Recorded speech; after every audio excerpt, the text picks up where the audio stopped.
लखनऊ की वो पवित्र माटी जहां नवाबों का जलवा आसमान को चूमता था। गोमती नदी के किनारे शाही महल चमकते थे, रातों को कव्वालियों की मिठास गूंजती थी और नवाब वाजिद अली शाह की फौज का डंका दूर दूर तक बजता था। हर गली में शान की बातें, हर चौराहे पर शाही रौनक। लखनऊ उस दौर में सिर्फ एक शहर नहीं बल्कि हिंदुस्तान का ताज था। मगर उस चमक दमक के बीच उजरियांव गांव के एक दलित पासी परिवार में एक ऐसी बेटी जन्मी थी जिसने अपने खून से इतिहास को लिख डाला, और वह थी उदा देवी पासी। वो कोई साधारण औरत नहीं थी, उनके सीने में धधक रही थी आजादी की आग। उनके पति मक्का पासी एक मशहूर पहलवान और नवाब की सेना का जांबाज सिपाही थे। उनका नाम सुनकर दुश्मन में भय उत्पन्न हो जाता था, लेकिन 1857 की चिन्हट जंग ने उनका सब कुछ छीन लिया। मक्का पासी शहीद हो गए। उनकी लाश के सामने खड़ी उदा देवी पासी का दिल चकनाचूर हो गया। आंसुओं में डूबकर उन्होंने कसम खाई और अपने मन के भीतर बोली, मक्का पासी, आपका बलिदान बेकार नहीं जाएगा। मैं अंग्रेजों को ऐसी सबक सिखाऊंगी कि वे अपनी बंदूकों के जोर से नहीं, अपने धड़कते दिलों की आवाज से भी डरना सीख जाएंगे। उस कसम ने एक औरत को शिकारी बना दिया। तब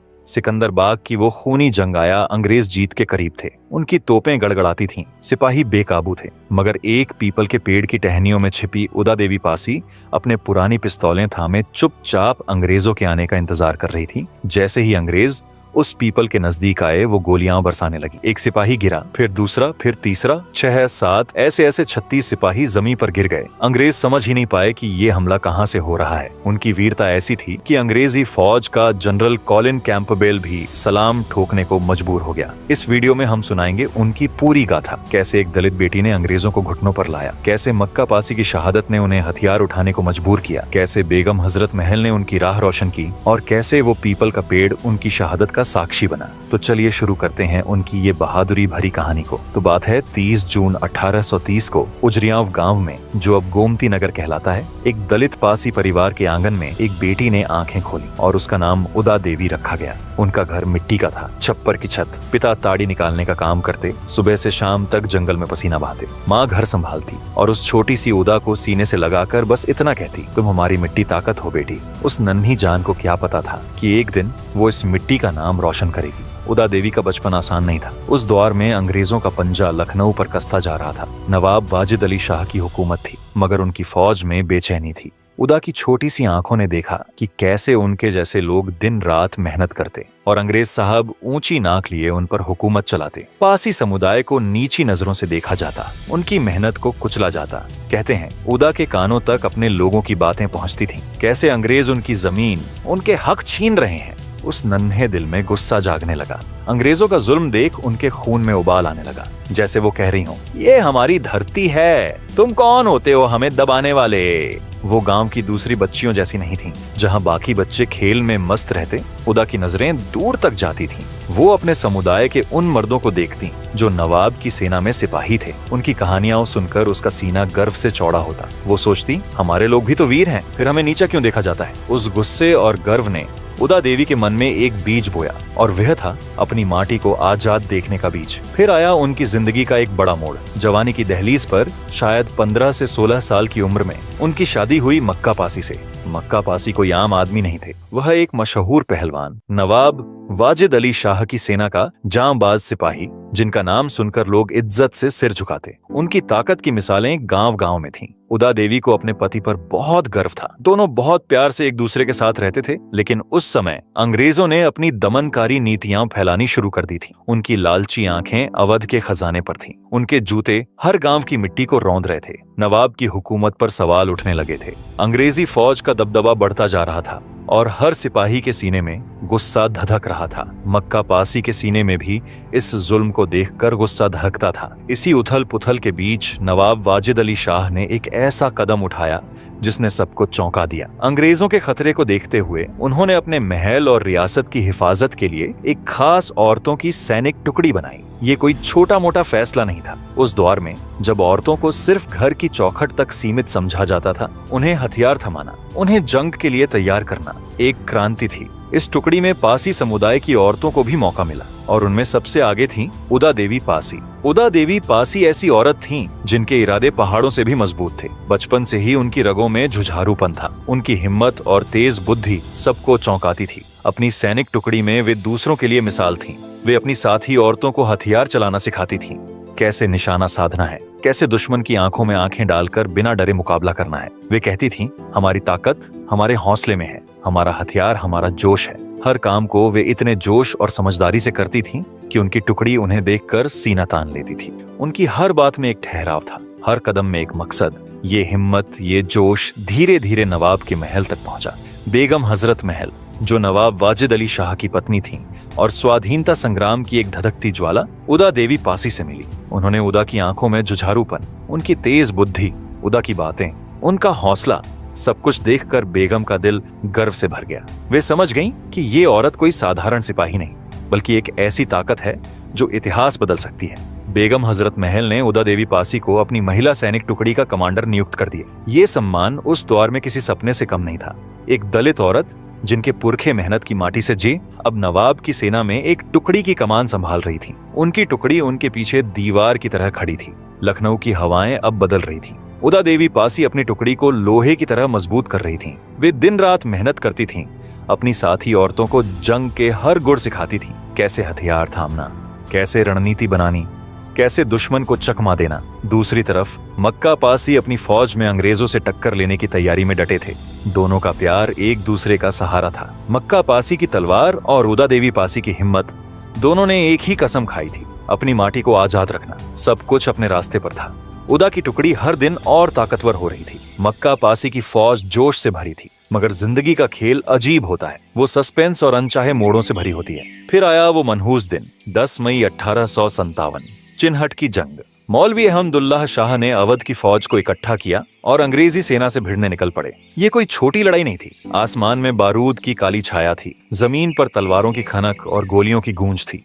हर सिपाही अपनी माटी के लिए आखिरी सांस तक लड़ रहा था। मक्का पासी उस फौज का गर्व थे। वे अपने साथियों के साथ कंधे से कंधा मिलाकर लड़े। मगर जंग की आग बेरहम होती है। उस दिन अवर की फौज ने अंग्रेजों को धूल तो चटाई, लेकिन इस जीत की कीमत इतनी भारी थी कि वो किसी के दिल को सुकून न दे सकी। मक्का पासी, वो पहलवान जिसका नाम लखनऊ की गलियों में इज्जत से गूंजता था, उस जंग में अपनी जान गंवा बैठे। जब ये खबर उदा देवी पासी तक पहुंची तो उनका दिल जैसे पत्थर हो गया। वे अपने पति की लाश के सामने खड़ी थीं। चारों तरफ सन्नाटा था, मगर उनके दिल में एक ऐसी आग थी जो बुझने का नाम नहीं ले रही थी। उन्होंने चुपके से अपने मन में कसम खाई, मैं अंग्रेजों को ऐसा सबक सिखाऊंगी कि वे अपनी बंदूकों के जोर से नहीं, अपने धड़कते दिलों की आवाज़त से भी डरना सीख जाएंगे।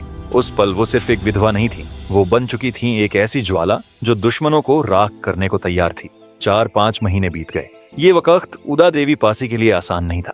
हर दिन, हर रात मक्का पासी की शहादत की याद उनके सीने में छुपती थी। उनका गुस्सा, उनका दर्द, उनकी कसम, सब कुछ उस आग को और भड़का रहा था। वो अपनी महिला सैनिक टुकड़ी के साथ दिन रात मेहनत करती थीं, हथियारों को तेज करती, रणनीतियां बनाती और अपनी साथी औरतों को हौसला देती। वे कहती थीं, हमारी माटी का खून बहा है, अब हमारा वक्त है। लेकिन लखनऊ की हवाएं फिर से बदलने वाली थीं। उधर अंग्रेज चुप नहीं बैठे थे। चिन्हट की जंग में हार का मुंह देख चुके अंग्रेज अब बदले की आग में जल रहे थे। उनकी जासूसी ने खबर दी कि सिकंदर बाग में करीब 2000 विद्रोही सिपाही छिपे हैं। ये खबर अंग्रेजों के लिए मौका थी अपनी हार का हिसाब चुकाने का।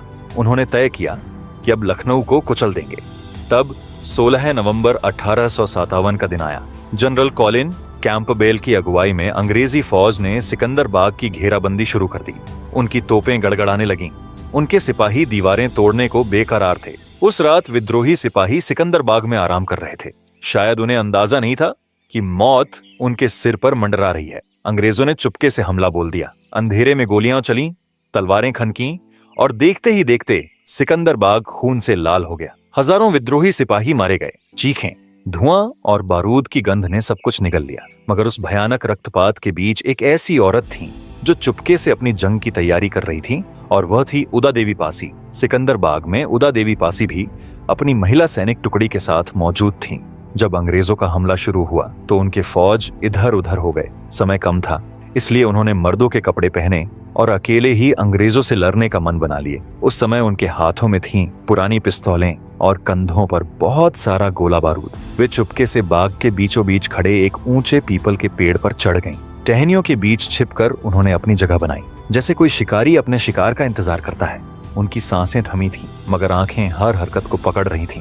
वे इंतजार कर रही थी अंग्रेजों के उस पल का जब वो उनके निशाने पर होंगे। अंग्रेजी फौज सिकंदर बाग में आगे बढ़ रहे थे। उनके कदमों की आहट जमीन को थर्रा रही थी। जैसे ही वो उस पीपल के पेड़ के नीचे आए, उदा देवी पासी ने अपनी पिस्तौलें तान दी। पहली गोली चली, एक अंग्रेज सिपाही जमीन पर गिर पड़ा। फिर दूसरी गोली, फिर तीसरी। उनकी गोलियां इतनी सटीक थीं कि हर निशाना दुश्मन के सीने या सिर में लग रहा था। अंग्रेजों में खलबली मच गई। वो समझ ही नहीं पाए कि ये हमला कहां से हो रहा है। उदा देवी की फायरिंग इतनी गजब थी कि उन्होंने अकेले ही 2 बड़े अंग्रेजी अफसरों को ढेर कर दिया।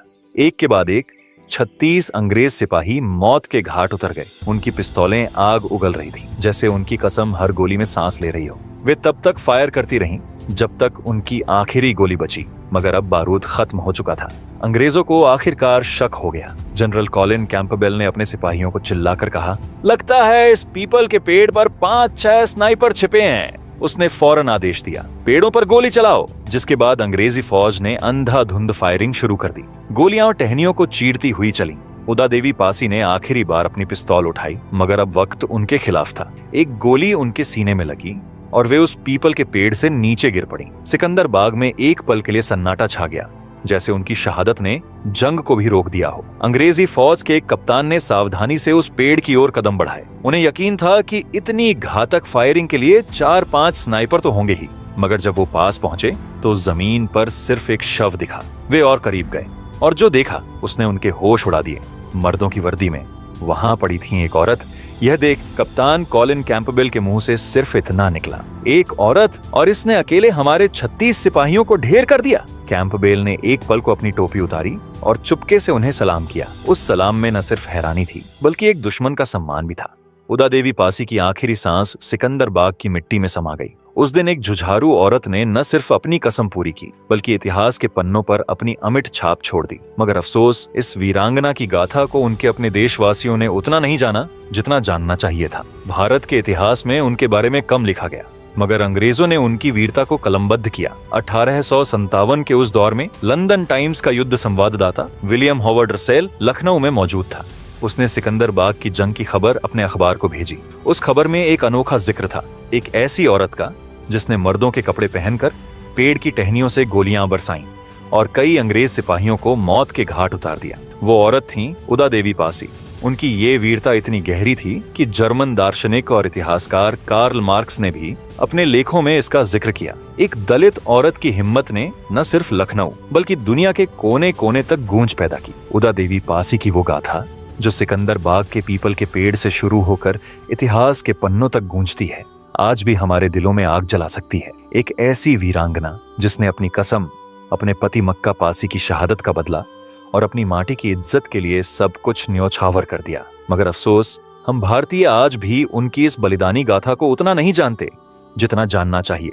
अंग्रेजों ने विलियम हॉवर्ड रसेल से लेकर कार्ल मार्क्स तक उनकी हिम्मत को सलाम किया, लेकिन हमारे अपने इतिहास के पन्नों में उनकी जगह धुंधली क्यों है? इसीलिए मैं आपसे एक सवाल पूछता हूँ, क्या उदा देवी पासी जैसे वीरों की कहानियां हमारी किताबों में, हमारे बच्चों के दिलों में वो हक नहीं रखती जो उन्हें मिलना चाहिए? जरा सोचिए और अपने जवाब को कमेंट में जरूर लिखिए। अगर आप चाहते हैं कि ये जुझारू औरत, ये दलित बेटी जिसने अंग्रेजी फौज को कांपने पर मजबूर कर दिया, हर घर तक पहुंचे, तो इस वीडियो को अपने दोस्तों, अपने परिवार के साथ जरूर शेयर कीजिए। और हाँ, कमेंट में ये भी लिखिए कि अगली बार आप किस वीर की कहानी सुनना चाहते हैं। तब तक आप अपने और अपने परिवार का ख्याल रखिए। इस माटी की बेटी को सलाम करते हुए कहते हैं, जय हिंद।